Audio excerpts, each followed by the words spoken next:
नमस्कार. आपण पाहत आहात श्रीगोंदा ऑल महाराष्ट्र न्यूज. जर आपण नवीन असाल तर लाईक करा, सबस्क्राईब करा व जास्तीत जास्त ग्रुपवर पाठवा. आज श्रीगोंदा जिल्हा अहिल्यानगर या तहसील कार्यालयाच्या पुढे गेली 2 दिवसापासून भटक्या विमुक्त समाजामध्ये काम करणाऱ्या ज्या भगिनी आहेत त्यांनी या लोक अधिकार आंदोलन संघटनेच्या नेतृत्वाखाली आमरण उपोषण चालू केलेलं आहे. गेले 78 वर्ष झाले देशाला स्वातंत्र्य मिळून. 78 वर्षांनंतर सुद्धा ज्यांनी देशाला स्वातंत्र्य मिळवून देण्यासाठी स्वतःचं जीवाचं बलिदान केलं त्याच्याही पलीकडे जाऊन सांगतो, गुन्हेगारीचा जो काही शिक्का आहे तो कपाळी मारून घेतला. अशा या भटकीमुक्त समाजाला 78 वर्षानंतर सुद्धा नागरिकत्वाच्या पुराव्यापासून या ठिकाणी इथल्या व्यवस्थेने दूर ठेवण्याचं काम केलेलं आहे. आमच्या भगिनी 2 वर्षापासून संघर्ष करतात.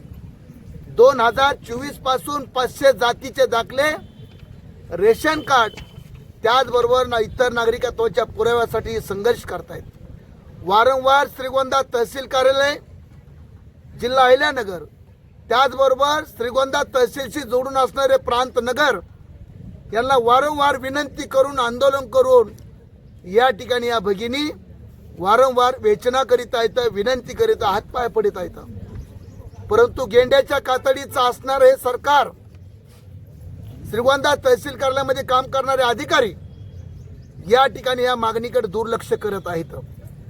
खरं तर या ठिकाणी भारतीय संविधानाने दिलेला जो अधिकार आहे नागरिकत्वाच्या पुराव्याचं, याचं उल्लंघन या ठिकाणचं तहसील कार्यालय करीत आहेत. परंतु या अहिल्यानगर जिल्ह्याचे जिल्हाधिकारी माननीय आशा कुमार यांच्याकडून आम्हाला प्रचंड पद्धतीने आशा आहे, अपेक्षा देखील आहेत. या सर्व आंदोलनाची दखल घेऊन निश्चित या भटकीमुक्त समाजाला न्याय देण्याचं काम या ठिकाणचे कलेक्टर साहेब करतील. आज दुसरा दिवस या आंदोलनाचा आमरण उपोषण चालू आहे.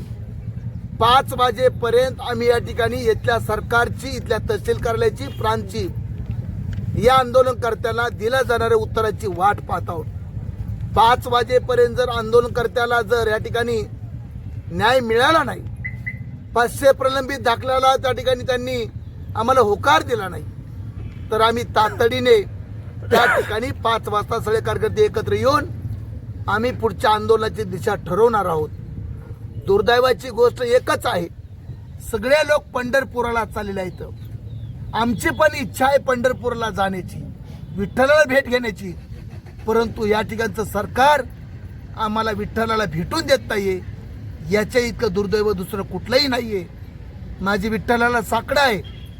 पंढरपूरच्या सगळ्या विठोबाला, सगळ्या देवांना माझी विनंती आहे की या ठिकाणच्या कलेक्टरला, त्याचबरोबर नगरच्या प्रांतला आणि श्रीगोंदा तहसीलदारला चांगली बुद्धी सुचते आणि आमचं आंदोलन लवकर सोडून दे, एवढीच या ठिकाणी अपेक्षा बाळगतो. आणि पुन्हा एकदा या आंदोलनकर्त्याच्या पाठीमागेपणे जाहीरपणे पाठिंबा देतो आणि त्यांच्या सोबत आहोत.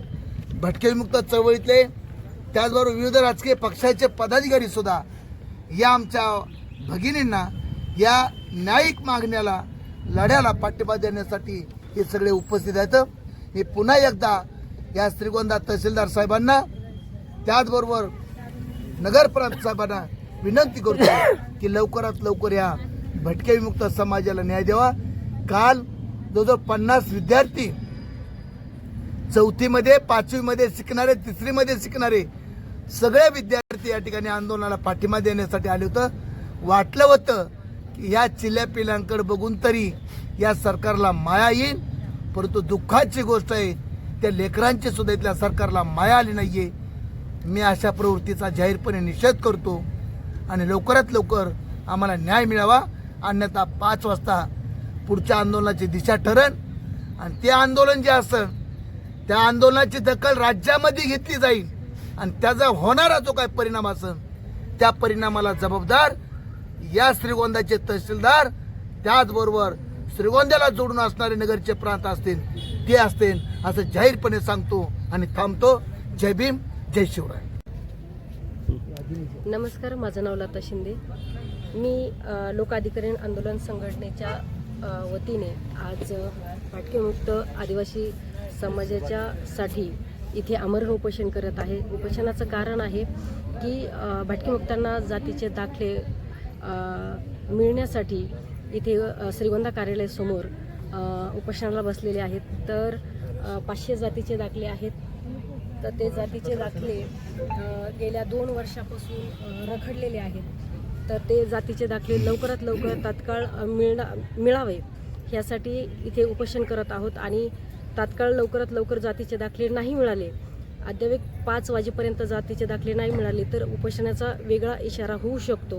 हे शासनाने दखलंदाजी घ्यायला पाहिजे. खऱ्या अर्थाने काल शाळेकरी मुले, विद्यार्थी मुले इथे बसले होते, त्यांनी त्याचीसुद्धा दखल घेतलेली नाही. तर महिला वर्ग पण बसलेला आहेत. सगळे भटकेमुक्त समाजातली सगळे महिला आहेत, पुरुष वर्ग आहेत, सगळे इथे बसलेले आहेत.